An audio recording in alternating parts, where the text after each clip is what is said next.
G'day folks, welcome to this review of Into the Unknown's Kingdoms Forlorn, Dragons, Devils and Kings, and comparison with Aeon Trespass Odyssey. If you're familiar with these games, you'll know they're both published by the same studio in recent years, Into the Unknown. Aeon Trespass Odyssey focused on an alternative ancient Greek universe where the Greek kings have died, a great evil has taken over the land. It had a core campaign where you were focused on your civilization, the remnants of your Greek civilization on the Argo, a giant ship containing all the resources needed to sustain life. And you traveled that ship around the Aegean Sea, ancient Greek world, trying to solve the great mysteries. I won't go into too much detail. Now, based on that, Into the Unknown have been developing Kingdoms Forlorn for a number of years. And this took some of those core ideas and placed it into a medieval fantasy setting. Okay, so I will say from the outset that about 80 to 90% of the core rules remain the same. So if you've played Aeon Trespass Odyssey, you will quite easily jump into Kingdoms Forlorn.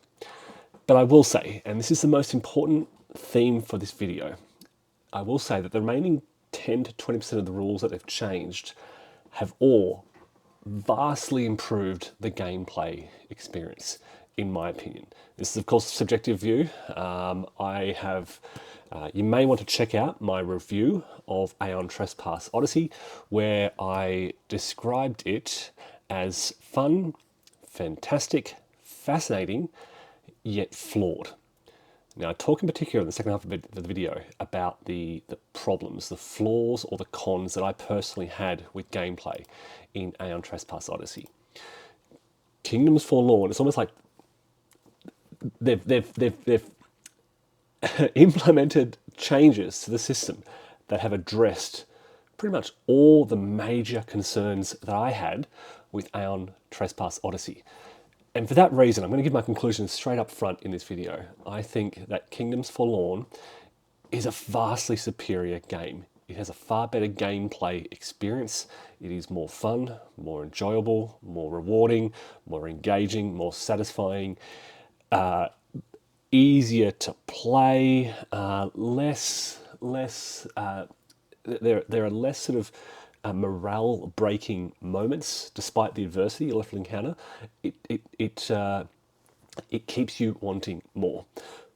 For the reasons behind that assessment, the reason behind I think that Kingdoms Forlorn is a vastly superior game, despite these subtle changes, stay tuned because I'm going to go through all the elements. I'm going to structure this video by looking at the main advantages of Kingdoms Forlorn over ATO. I'm going to talk about what's still problematic or what's missing. These are only very minor, okay? So I do want to acknowledge these because I recognize that there are parts that have been taken away from ATO. I don't necessarily see those as necessarily cons, but I do want to flag them for people who may love those aspects of ATO. And then I'll go into more detail on what your focus is, the campaign, the battles, and the components. Okay, so stay tuned and I'll go through these. So first and foremost, I want to get to the core of my point. What are the main advantages that Kingdoms Forlorn offers over ATO? First and foremost, the single most important thing is the fail-forward design element in Kingdoms Forlorn. What do I mean by this? Basically, if you've watched my review of ATO, my biggest concern was that if you are partway through a chapter, if you are 80% through a chapter, this long campaign, 60, 70, 80 hours of gameplay, there are many story elements and mechanical elements that could cause that campaign to fail. You lose. Your campaign ends. If you want to end that campaign, you have to start all over again at the start and progress through the same story of that campaign to try and achieve it, where you may fail again. This was critical for me. It was my main criticism of ATO. It is the main reason why I stopped playing it, why I didn't want to play it again. I failed chapter 2 and I was just like, I don't want to have to reread all these powers. I don't want to retread this same ground. I just don't want to have to go through those mechanics all over again. Kingdoms Forlorn has what's called a fail forward story. You can fail. You can fail your quest, you can fail an investigation, you can fail a story, but it doesn't end. It continues. Your campaign continues. Basically, you'll play the campaign in Kingdoms Forlorn is based on a series of night-focused quests, and if your quests fail, it doesn't matter. You continue. You don't have to restart all over again. You just proceed, and the next time you go adventuring, you start a different quest and you try to succeed. You can fail an investigation. You don't get the reward for succeeding, but you don't have to restart, and that is so important. Resource management in ATO was important. You had to manage your crew, you had to manage your hull, and if any of these dropped down to zero, your campaign would end. And I spoke in my review how at one point in chapter 1, my crew had dropped right down to very low levels, 1 or 2, and a random event in a random story that I might encounter might cause me to lose 1, 2, even 3 crew, which would cause me to lose a campaign. Dozens of hours of effort lost. That won't happen. That doesn't happen in Kingdoms Forlorn. You may have, really disastrous effects. A knight may die, but they're resurrected at the end of a battle, and you continue. So there is no risk of a campaign ending on a random whim. As a result, and now I also spoke at the time I was playing ATO about my fudging of results. I said at that point in my chapter 1 campaign that if my campaign ended because a random event told me to lose crew, I would just ignore it and continue. I have thus far not felt the need to fudge results in Kingdoms Forlorn. I'm following the rules as written. I thought I would try and make the battles sort of easier, but there's no need to, because you fail forward. So even if we lose this battle, yes, it'll be disappointing. We'll learn lessons. Our knights may die, but it is not the end of the world. It's not the end of our campaign. We continue. So that is such an important issue that I applaud Into the Unknown for addressing. People don't want to have to most people, myself in particular, I don't want to have to reread the whole campaign. So you're not doing that. If you fail the quest, that's okay. Proceed to the next night's quest. It's a different story. You continue. Okay, you don't fail backward. So that's a huge positive, the most important positive for me.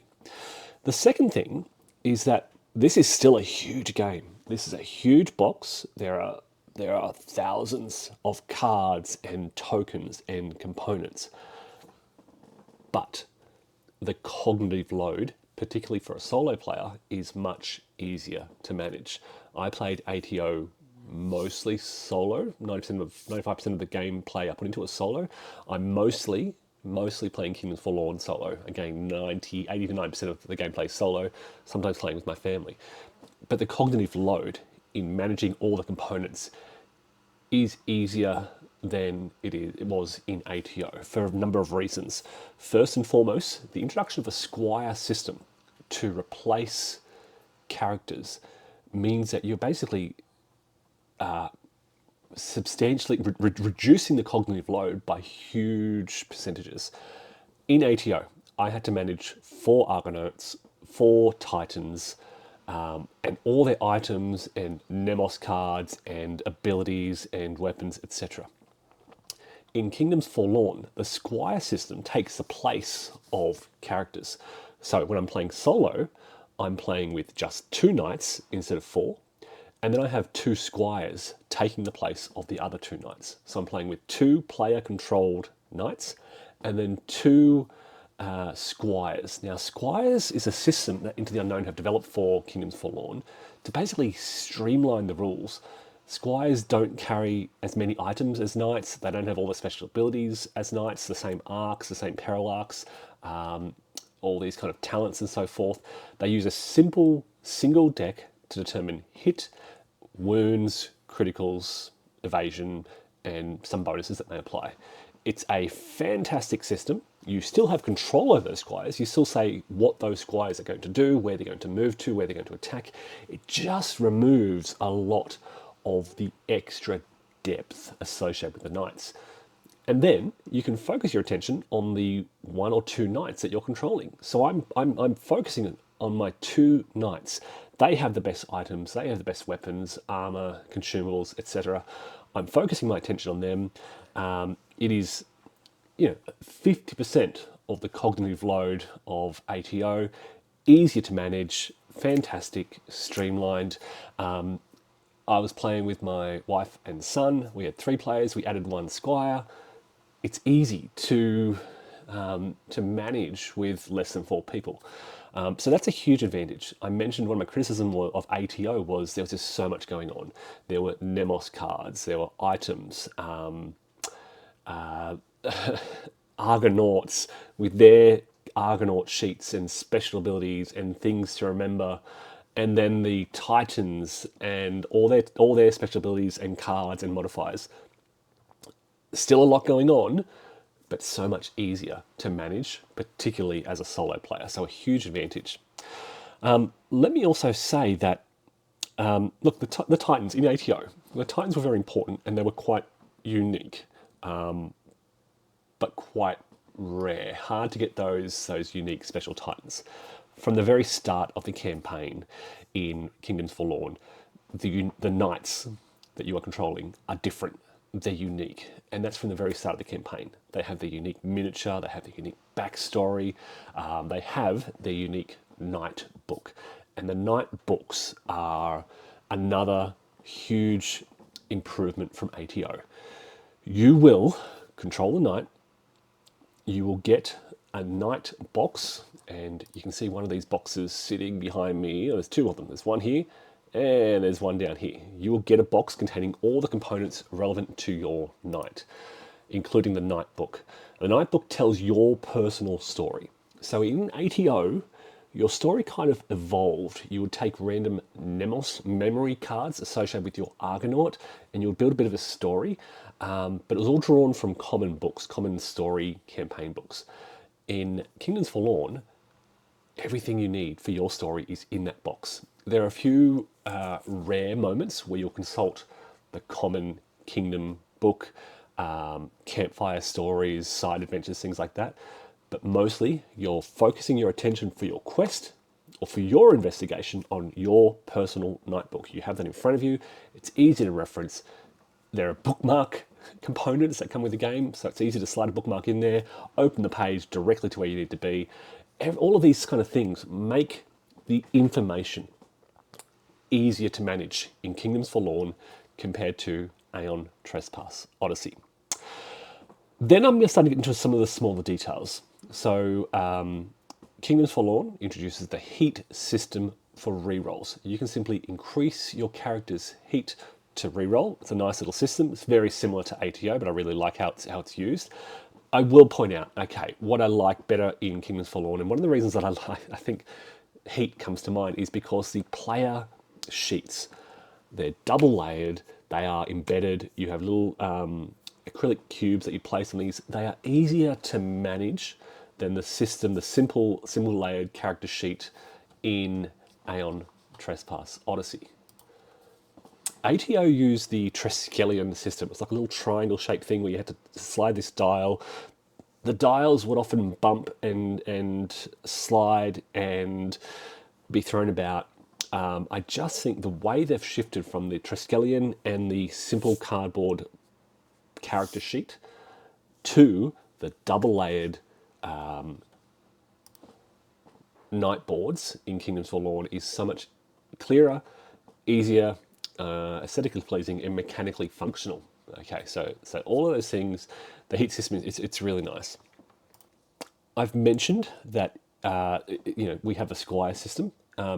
The quests, an individual quest can be quite long, but it's easier to drop players in or out of quests.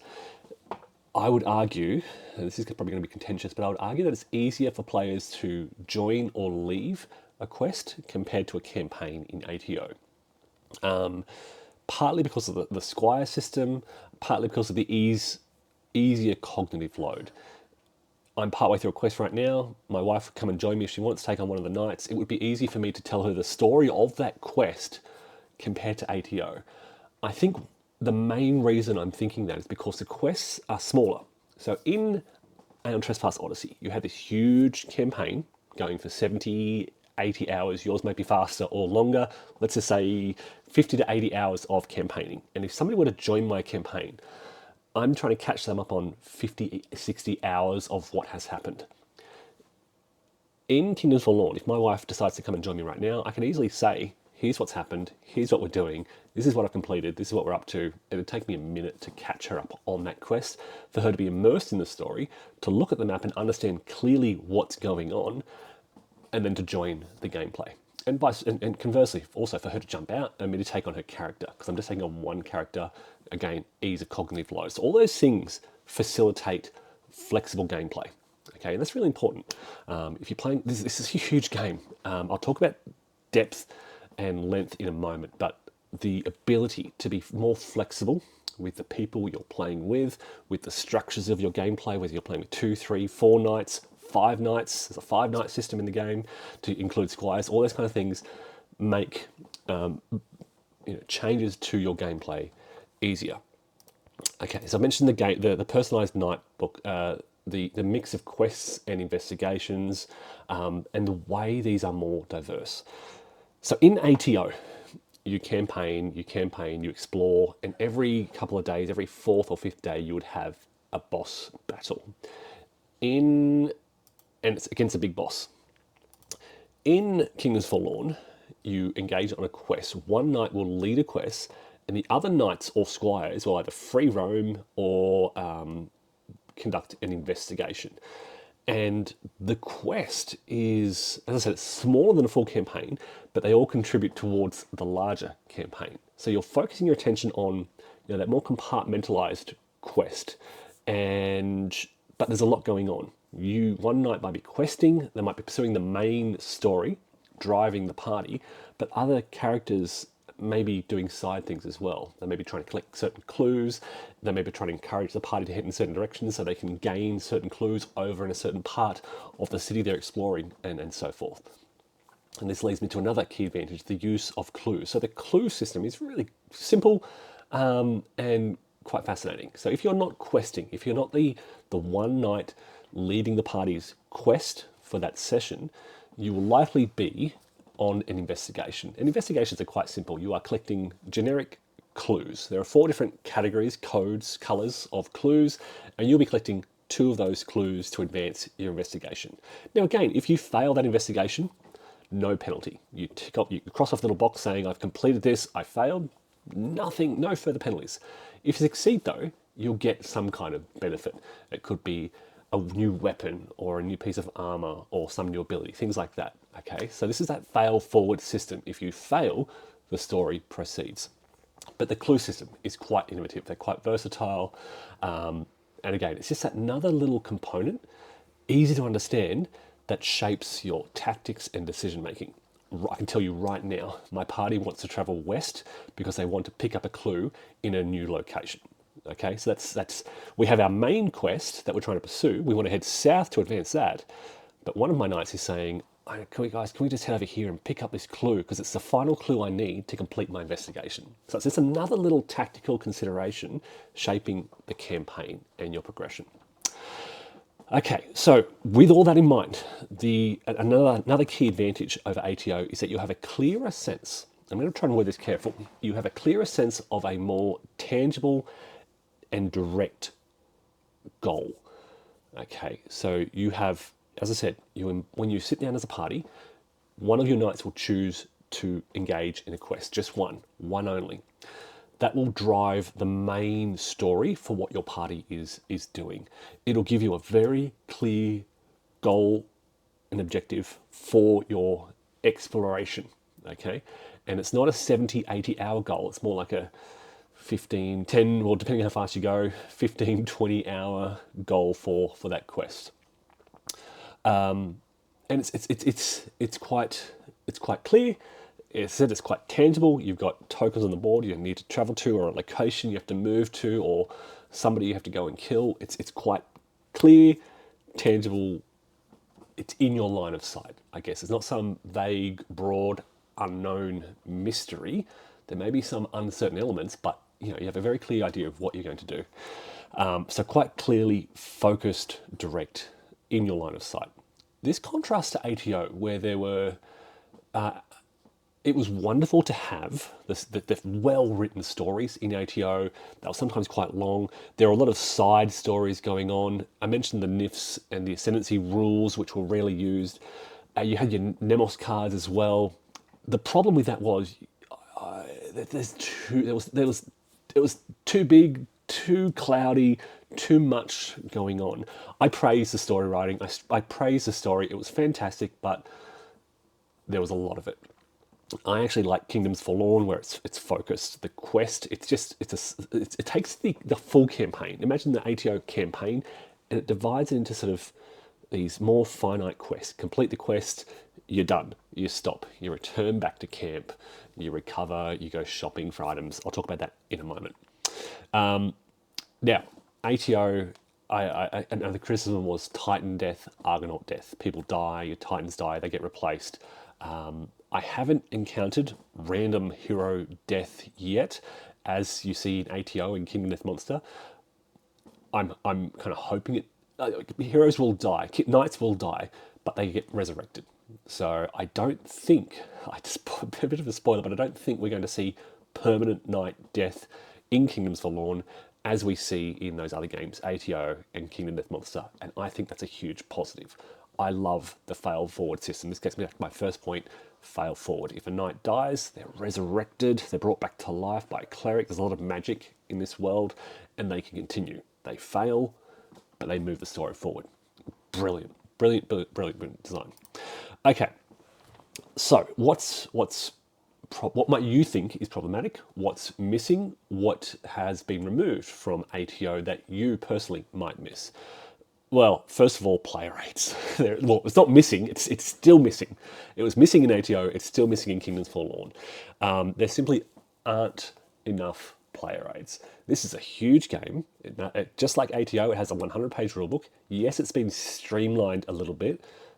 A lot of those fluffy rules are gone. It's more focused, but there is still a lack of player aids, particularly a one-page mounted sequence of play. There are no mnemonic devices. It is whilst cognitively easier, it is still easy to forget something, because the sequence of play is in the rulebook on about page 36-ish for a battle. But then you'll have that open and you'll be trying to follow the sequence of play and you'll try to memorize this, but then you'll have to consult the keyword lists on page 72. But then you'll have to consult some other rule on page 44. And by that stage, you're flipping through the rulebook.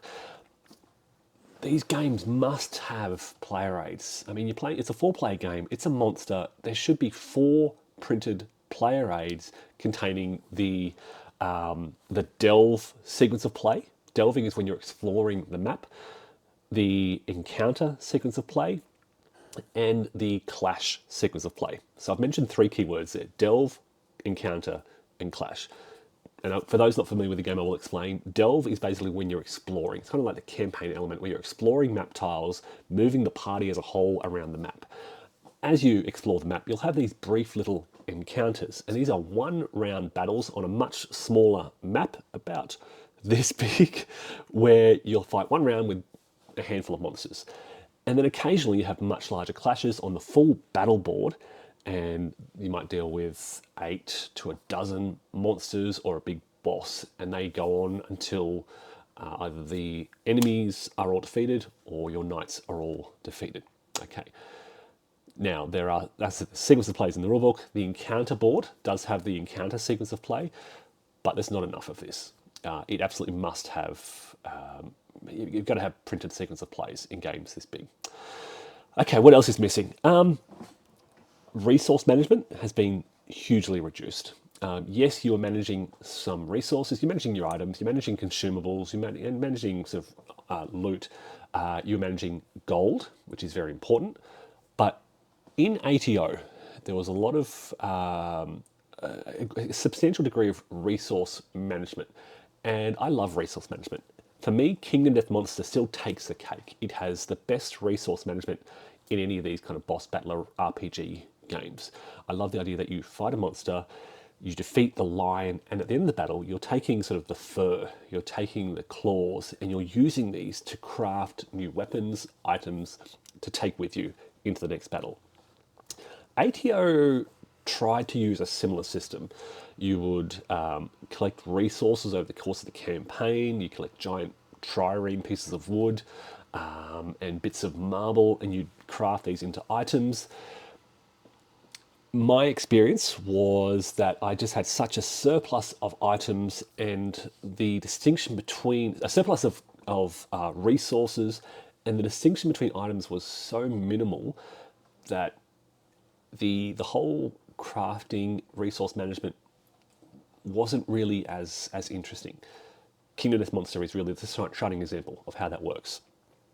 So there's no resource management. Well, there's minimal resource management. You're managing gold, and you'll use that gold to go to the market to buy items. So it's really simplified. It takes it back to that kind of fantasy core. You go to the merchant, here's your gold, buy these items that you want based on where you are, what you've collected, things like that. Over the course of your quest, you'll collect certain types of loot cards, and you can trade these in for items or for gold, sell them for gold to go to the merchant and so forth. So because there's no resource management, there's no crafting of items in the same sense that we see in Kingdoms Monster and ATO. It's funny though, I haven't really missed this. I felt that crafting, as I said, became quite meaningless in Aeon Trespass Odyssey. The distinction between the items being crafted was minimal, such that I wasn't crafting much. What I do miss is tech. So in ATO and in Kingdoms Monster, there are sort of techs. In Kingdoms Monster, you're building sites. In ATO, you're discovering technologies every couple of turns. That's absent from Kingdoms Forlorn. There are no techs, no sort of sense of scientific advancement or anything like that. That's a shame. I love tech in board games. I love the idea. And again, I think Kingdom Death Monster takes a cake. It's a great example of how you literally use you advance your settlement. You discover new locations to craft new items at. It's brilliant, and there's almost a tech tree in two different ways, both sites and technologies like ammonia and the like. ATO, it wasn't as interesting. You had automatic tech advancement. You choose from available tech cards. You add that to your known technologies. That would then let you craft new items. But again, it wasn't particularly strong, I don't think, compared to KDM. But it's gone. It's gone from Kingdoms Forlorn. There's no tech, there's no crafting, and there's minimal resource management. As I said, though, I haven't really missed that. Because it's not there, you've got gold, you buy items. It's a more traditional fantasy interaction mechanic. But yeah, just for those who have played ATO, if you like the tech system, if you like resource management, if you like crafting, it's not there to the same extent in Kingdoms Forlorn. Just be mindful of that. Instead, there are what are called knight tiers. So basically, your knights will complete these quests and investigations and gain more experience and level up, basically. They'll go, I had to check, they go from mob tier to vassal tier to king tier to devil tier and then to dragon tier. And then there's a post-game legendary tier, which is after you finish the campaign. So those tiers, like skill levels, unlock new items, new mercenaries, a lot of other new cards. Okay, so it's not necessarily technology. It is okay. You've much like a traditional RPG, you've ascended to a certain level now. You're now vassal tier. You now have the capabilities to unlock certain new weapons that you can purchase or gain as loot during your delve. So it's not technology. It's more in line with traditional fantasy tropes of leveling up your characters, reaching a new level. It's not quite level 1, 2, 3, 4, 5, as you'd see in sort of most of these types of games. It's rather just 5 basic levels: mob, vassal, king. Okay, and so there's these categories of cards. So once I go from mob to vassal, I'll unlock a new axe, which I can then hopefully purchase at the merchant or find in a delve, things like that. Critically, and you can also upgrade these items. So I've upgraded, my basic axe to an upgraded axe, and I love that idea. It just adds a little bit more extra to those items. Okay, so that's a pretty important distinction. Okay, no tech, minimal resource management, no crafting, but you do have kind of the more traditional fantasy interaction. Okay, let me advance and talk more about some of the contrasts, mechanical and story contrasts. First and foremost, you're comparing sort of ATO and its sort of alternative ancient Greek world with this great evil descending on the land versus Kingdoms Forlorn, which is a traditional fantasy setting. You've got your skeletons, you've got giant worms, you've got werewolves, and other types of monsters like that. You are knights. Okay, you're fighting with swords, shields, axes, clubs, in a kind of it's not quite it's not quite a dungeon setting, but you're exploring this medieval world. There's terranean, and then there's subterranean environments that you are exploring. Now I'll be. Let me reflect. I backed ATO because I was really fascinated by this ancient Greek theme. I loved what I saw in mechanics, and that caused me to sort of pre-purchase Kingdoms Forlorn. I honestly did not expect to enjoy Kingdoms Forlorn and that environment as much as I have. I thought I would really love the classical Greek theme. Turns out I'm really enjoying the art and the style and the mechanics and the interaction of Kingdoms Forlorn. It has really surprised me how well Into the Unknown have blended these elements together. You're exploring these towns. You're exploring the craftsman district. Then you move to the harbour, and it's all visually illustrated there on your map. And you've got your night book, and these night books tell these really great stories of your characters, and they're different and they're unique, and you really feel far more than ATO, far more than Kingdom Death Monster. You really feel a unique sense of who your character is. Okay, Paracelsa and the Fleischritter, you feel like you know who they are. They have a backstory. You are connected to these knights far more so than ATO and Kingdom Death Monster. So that sense of immersion, of connection to your character, I will say is strongest in Kingdoms Forlorn. Very interesting. Okay, so what are you focusing on? Well, as I said, in ATO, you have your Argo, your ship, your civilization with its resources. You have to manage the hull, the population, all these kind of things. And you have your 4 key Argonauts, special people, and they can connect with your giant titans, which fight your battles against these primordials. So 3 kind of things you're focusing on: the ship, civilization, your humans, your Argonauts, and then your Titans, your giant monsters that fight. In Kingdoms Forlorn, you're focusing principally on your knights. So there's kind of a much more narrower focus, and that's probably one of the reasons, I hadn't thought about it, that's one of the reasons why you are so connected to your knights, because they are your principal and pretty much sole focus.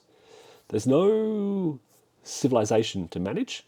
There's no civilization resources. You're not managing the population. You are just focused on your knight, which, thinking about it, causes you to have a much closer connection with that knight. You do form a connection with squires. These are the kind of semi-NPCs that you bring along on your quests, the streamlined versions of, they're still knights, but they're streamlined versions of knights. You do form a bit of a connection with them. They can upgrade in a sense. But yeah, your focus is principally and almost entirely on your knights and their story and what they're doing. Okay. I've mentioned character sheets. Okay, so you're focusing on your knights. In ATO, you had a character sheet. So you had you had a few things. You had your Argonaut, the character sheet for your Argonaut, and they connected, they mind linked with a giant Titan who had a Titan sheet. In contrast, in Kingdoms Forlorn, you have 2 knight boards per knight, and they are particular to that knight. And they're double layered. Everything sits really nicely. All the components, most of the components and cards sit really nicely there. It makes this all quite manageable, compact, easy to keep track of everything. So I will say the ability for Kingdoms Forlorn to introduce these knight boards to concentrate your energy and focus and have everything contained is brilliant. ATO became kind of a sprawling mess with Nemos cards and items, and I had to 3D print. I 3D printed sort of character grids to try and hold my items, which are never quite ideal. Kingdoms Forlorn seems to address most of those issues. Most of those issues. There's still no clear space for your items and some of your abilities, but it's certainly much easier than Aeon Trespass Odyssey. I mentioned earlier you have your quest. There are fewer sort of side stories, side adventures, which I think is an advantage. As I said, the story writing is brilliant in both games, but the clearer quest focus is an advantage. So you have your knight focused on a quest, on a map. It's clear, tangible, you know what you're doing. As I said, there are little tactical considerations, but it's just a clear idea of what you need to achieve.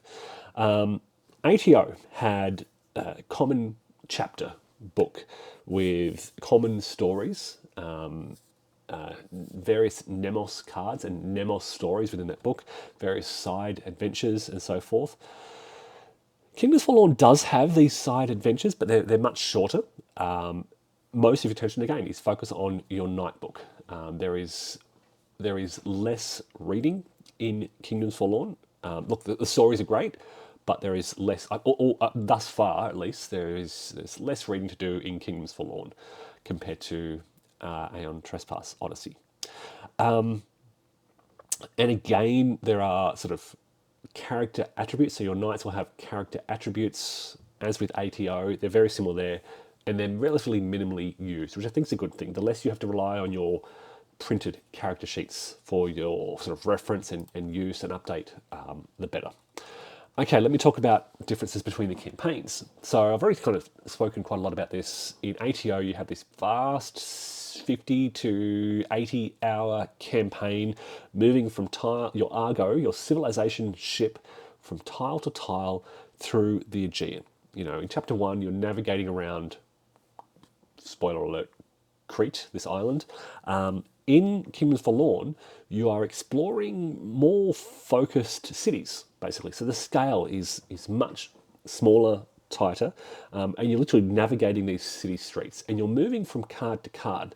Now, in ATO, this was basically a square grid. Okay, you can move orthogonally up or down. It was just basically imagine probably by the end of the campaign, I don't want to spoil too much, but a vast grid of these square tiles.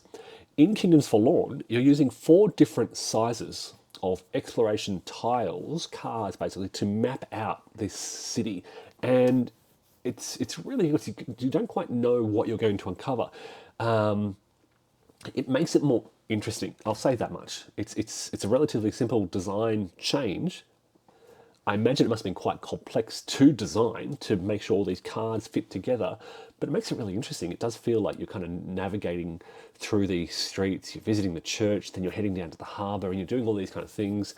It just makes it more, you feel more connected to the map and your party's movement through the map than you do in ATO and the Argo simply sailing along the coast, a generic coast to another generic coast to another generic coast to another generic coast with an icon on it to a river with an icon on it. Okay, with Kingdoms Forlorn, you can literally see there's the church, there's a bridge I'm crossing, I'm now at the harbour front, etc. It seems more, what am I looking for? Visceral, clearer, beautifully illustrated. The illustrations, the art on those maps is really much more interesting. It's more detailed compared to the generic coastlines of ATO.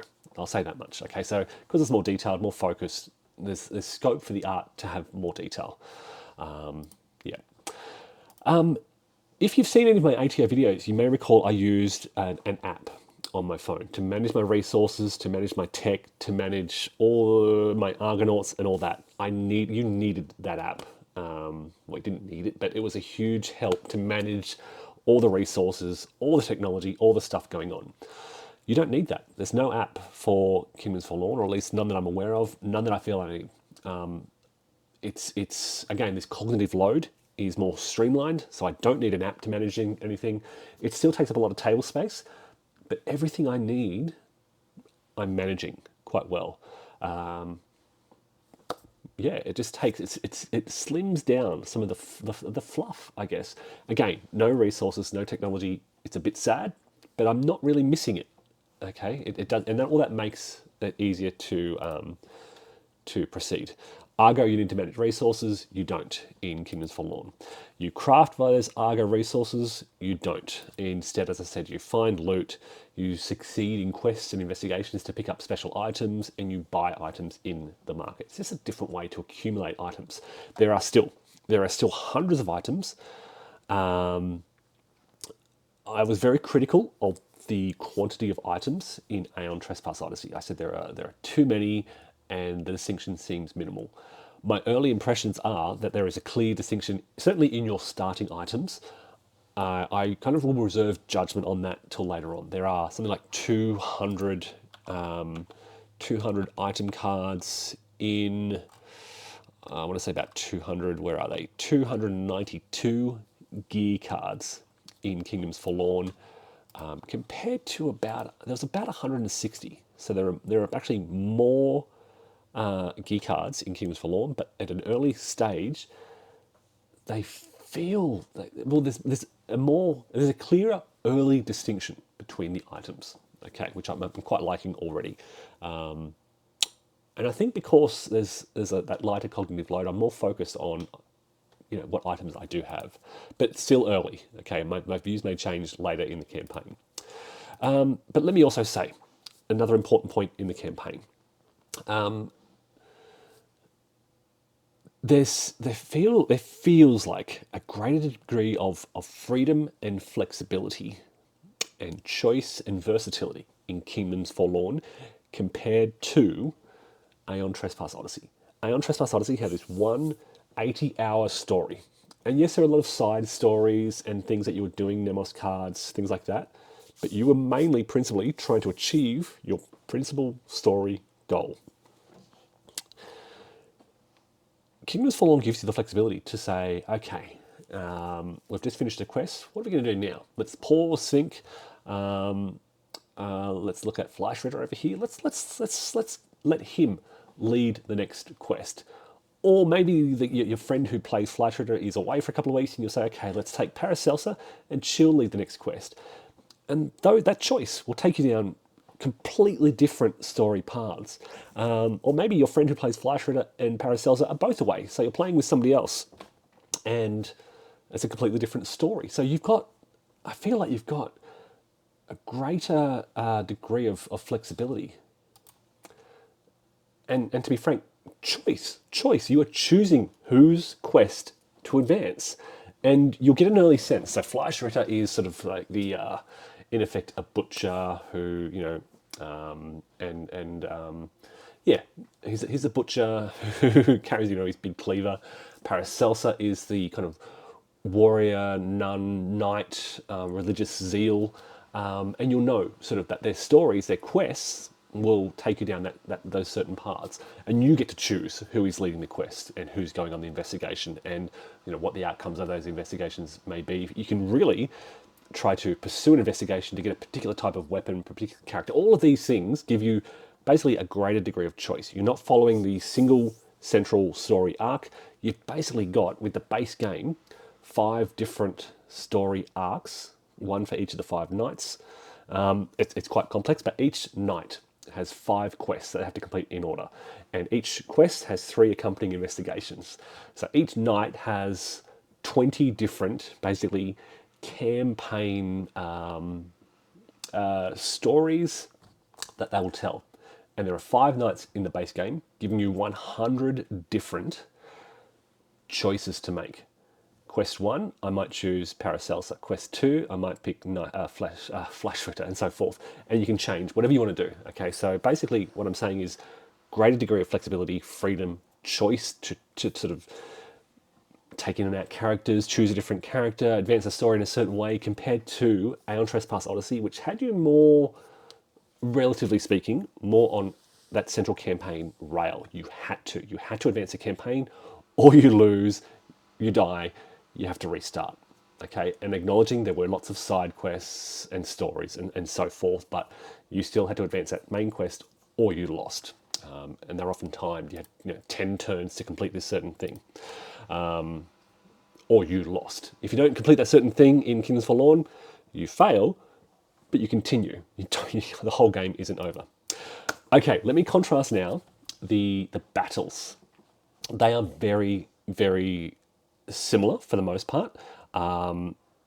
In Aeon Trespass Odyssey, you're fighting giant monsters, huge monsters, the size of cities, and you're using your titans, your giant monsters, to fight these great evils.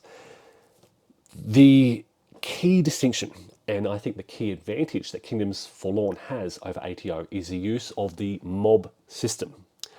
ATO, you fought one monster. In Kingdoms Forlorn, you are still often fighting one monster, far less frequently. More often, you're fighting mobs of monsters, smaller monsters. So you're fighting a gang of 8 skeletons, or a gang of 4 giant worms, or a group of werewolves, or all these kind of things. And there's 4, 6, 8, 10 of these on the board. So again, huge praise to Into the Unknown for developing this system. It makes combat battles more interesting, more dynamic. I really love the mob system. It adds new, distinct challenges and requires each of the mobs and each of the setups, the clashes, require kind of distinct tactics and weapons and items. It just adds that layer of versatility. I like the idea that a boss battler, you're not just fighting one boss, you're fighting 10, and the system is brilliant. The way they've designed it, you've got 10 skeletons roaming around, and they're grouping up on you, or the worms who I've just fought, they'll disappear down a wormhole, and they'll pop up on the other side of the board and attack somebody else, and then they'll disappear again. They're all quite different.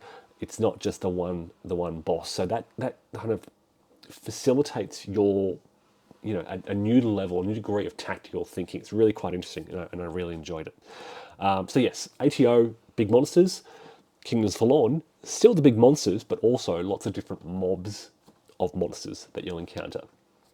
Added to this, of course, the encounter system. Their clashes taking place on the big clash battle board, but then you have a lot of these what are called encounters, and they're single round battles. They're resolved very quickly on a small battle board, like a roughly 6x5 grid, sometimes a bit larger, and it'll only go for one round. And you're trying to do as much damage to these monsters in one round, basically one hit each, no movement at all.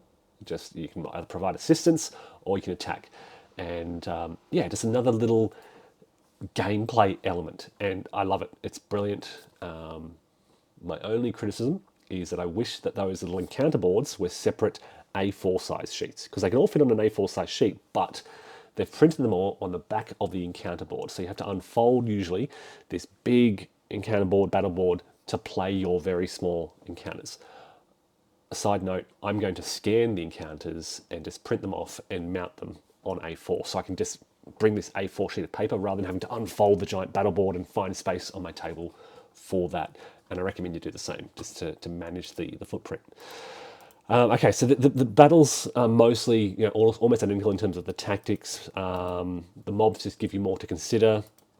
Opening and break tokens, basically the core tactics of using these opening and break tokens to make the next, basically it's cooperative. What am I trying to say here? The basic battle mechanisms and rules remain 90% the same from ATO. Just different tactics because of the mobs principally, and different monsters to consider. Okay, let me talk now about the components. And the first thing that really comes to mind, the first thing you'll see, is the giant, tall, square box that the components come in.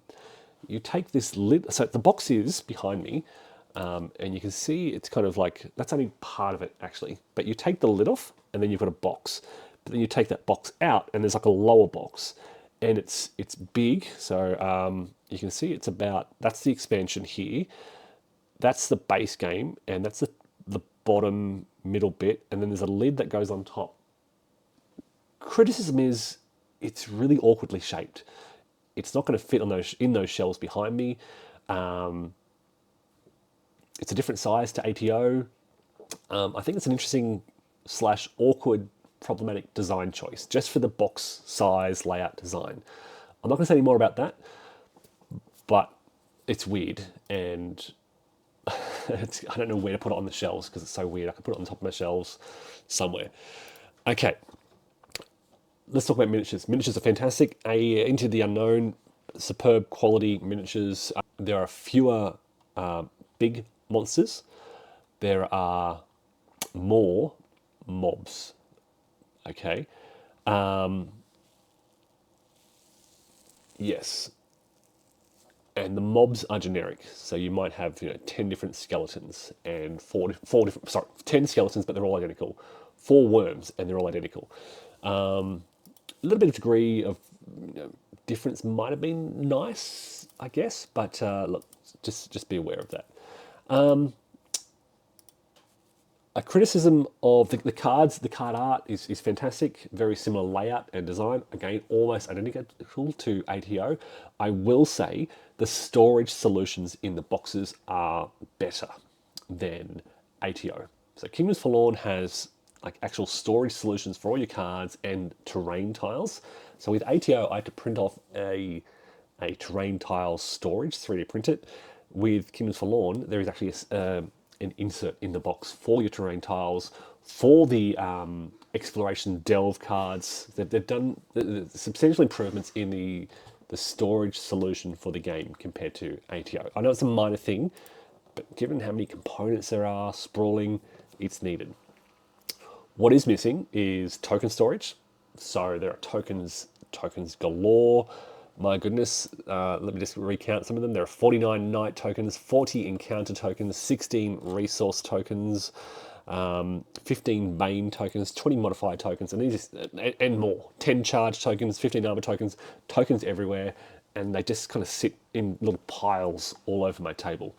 And I'm always forgetting where my tokens are. Okay, so that's there's no store. There are baggies, basically. The storage solution for your tokens is throw them in the baggies they provide to you and throw them in the box in a certain space. It'd be nice to have some kind of trays. So, look, I've got 3D printed trays I'm going to use, but be aware of that. Okay.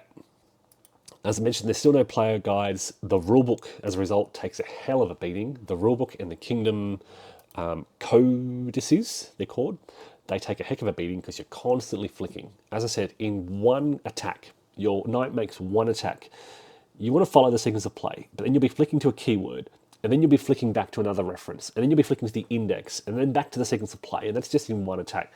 So my rulebook has already taken a huge beating. Be aware of that. There is a PDF of the rulebook online. I recommend printing a copy off and using that if you can, just if you want to preserve the quality of your rulebook. The Kingdom indices aren't used as frequently. They're much better condition, but they will be used occasionally, and be aware of that as well. And they are not available as a PDF.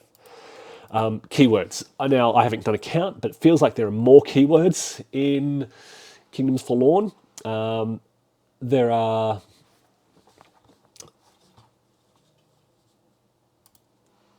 Yeah, just check. So there are 8 pages of keywords in Kingdoms Forlorn compared to about 3 to 4 pages in Aeon Trespass Odyssey. Okay, pros and cons. In Aeon Trespass Odyssey, the keyword list was right in the middle of the rulebook, page 64, and it was always frustrating to find it. You had to kind of flick to the right page. Advantage of Kingdoms Forlorn is it's right behind the index, so you do keyword list and then the index, so you know it's at the back of the book. It's easy to find, but there's more of them, and it's not complete. Some of the keywords are not listed in the keyword list. They're actually listed on monster encounter cards or on condition cards. So it's 8 pages and it still doesn't list every keyword. So yeah, they've added more keywords, and particularly in the early phase of the game, you will spend a lot of your time flicking back to that keyword list. So you may recall, if you've seen my Aeon Trespass Odyssey videos, I printed off a keyword list summary, and that was one of the most valuable resources that I had. I need something like that for Kingdoms Forlorn because I'm still going back to some of the most common keywords that I encounter all the time to check on things. And that's, again, flicking through the rulebook. So yes, there are more keywords, more rules, more things to either consult or keep in mind with Kingdoms Forlorn. But it's funny, I don't find this, it doesn't seem to add to the cognitive load. It doesn't seem to, it doesn't add too much complexity. Because in any given battle, you use, like the worms, for example. The worms have their one or two keywords, and they're the only two that you need to keep in mind, and they'll be different to the skeleton and so forth. So you're usually focusing on one or two keywords for each clash. It's not like you're dealing with 8 pages all at once, generally. Okay, and I've mentioned the difference between ATO had a battle board, Kingdoms Forlorn has a clash board, which is a little bit smaller, but we also have the smaller encounter boards as well. As a result, it is easier to shift between the delve phase and the encounter clash phase because of the versatility of that board. Okay, let me move on to talk, final category, talk about depth and replayability. So I should have maybe said this at the beginning, but I am about 20 hours into gameplay. It took us a lot of time to play through the Learn to Play guide. We broke this into 2 big sessions, probably about, look, I'm estimating an hour and a half, 2 hours each. So it probably took us 3 to 4 hours to play through the Learn to Play. I was teaching my son and wife how to play it. So, we were going slow, taking our time. I was reading out everything and kind of providing some context to them as we went. So it was quite, slow. As I then jumped into the campaign, there was a lot of rules referencing. So I estimate I'm about 20 hours of gameplay into Kingdoms Forlorn. I'm still barely halfway through my first quest of 25 potential quests. Now, if you do the maths and you extrapolate, that 20 hours will probably become 30 hours by the time I finish that first quest. If there are 25 of these, we're looking at about, if you do it accurately, 650 hours of gameplay, but I am speeding up. So really I anticipate the full campaign, if I complete every single quest and investigation, it'll probably take me about 200 to 300 hours of gameplay.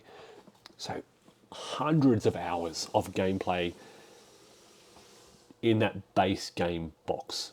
The expansion adds 2 new characters. I'm pretty sure they each have 5 quests each. That's another 100 plus hours for those characters. So again, I'm measuring this in the quests. So the quests are the basis for gameplay. And yeah, some quests may be quicker than others, I don't know. But this quest is taking a long time, particularly as I'm early. I will speed up, things will go faster, but what I'm trying to point to here is really the depth and length of gameplay. I would also,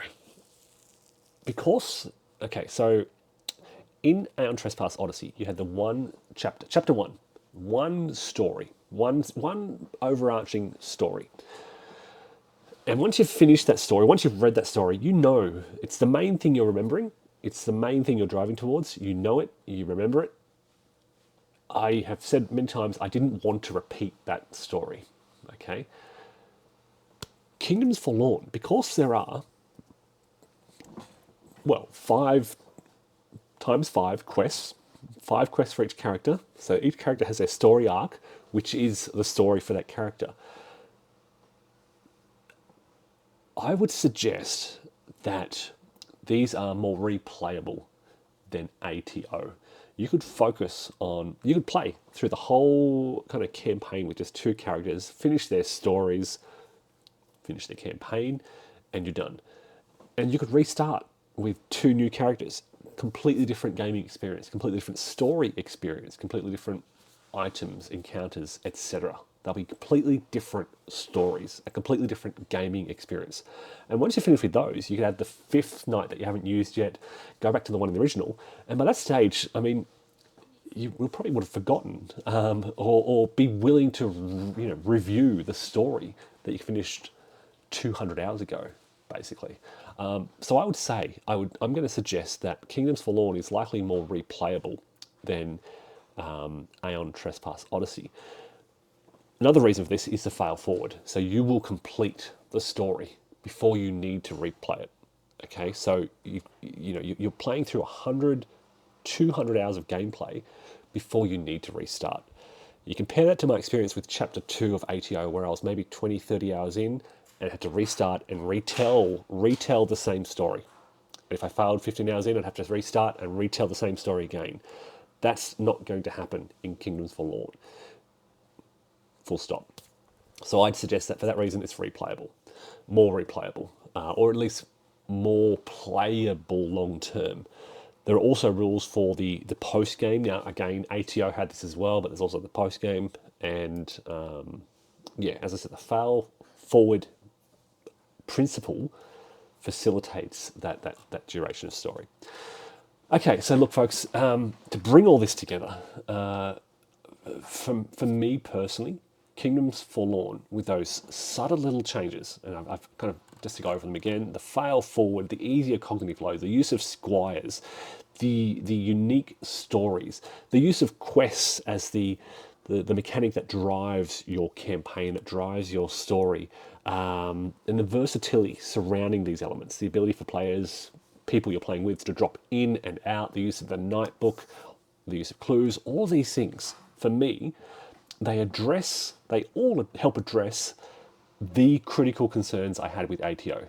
They address the reasons I stopped playing ATO. It's funny, when I stopped playing ATO, and I had already, backed Kingdom Forlorn, and I knew it was coming, and I was like, oh no, should I sell this straight away? When it arrived in the post, I was like, do I want to, repeat my experience with ATO? I was tempted to sell it straight out of the box, brand new, in shrink, get my money back. I thought, nah, look, I'll check it out, see what's different.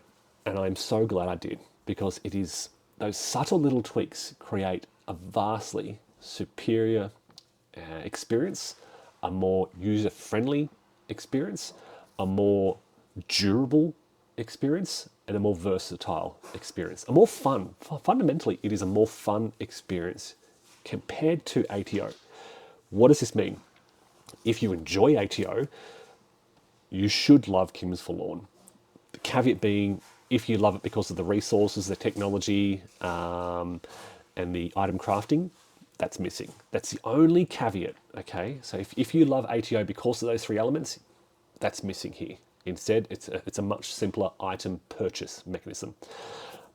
That aside, Kingdoms Forlorn is better for me in every other way compared to ATO. The stories are more engaging. The stories are more finite and focused and clear, and you have clear, tangible outcomes. I prefer the ancient Greek theme, but I'm really immersed in this medieval fantasy environment. They have sold it so well. They have connected the stories with the art, with the environment, with the rules and the mechanics so beautifully well. I just want to end by praising Into the Unknown and how they have developed this system. What it has me doing, and another interesting point, based on my experience with ATO and my long-term frustration and disappointment, I didn't back Into the Unknown's enormity. And I was like, no, I'm not going to back another game. I'd already backed Kingdoms Forlorn. Based on my experience with Kingdoms Forlorn and the developments and the vast improvements in gameplay that I've seen, I'm regretting that. And I really wish I would have backed Enormity. I'm going to see how much gameplay. I've got the 12 Sins of Heracles, which is the successor to ATO coming. I really hope that they are borrowing elements from Kingdoms Forlorn rather than trying to use the same model in ATO. So folks, look, if you are not familiar with Kingdoms Forlorn, I know I've really spoken about Kingdoms Forlorn in the context of ATO. I think that development is important. I think a lot of people are playing this from ATO. Let's hope Into the Unknown continues with these kind of elements, because I think it's fantastic. It's much more user-friendly, player-friendly, group-friendly, solo-friendly, brain cognition-friendly. Yeah, overall a fantastic system. All right, folks, look, I hope that's been of value. I hope I have convinced you, if you didn't like ATO or have sold it or moved on from it, as I did, that you might consider Kingdoms Forlorn for the improvements it brings to the gaming experience. Thank you all for watching, and take care. Bye for now.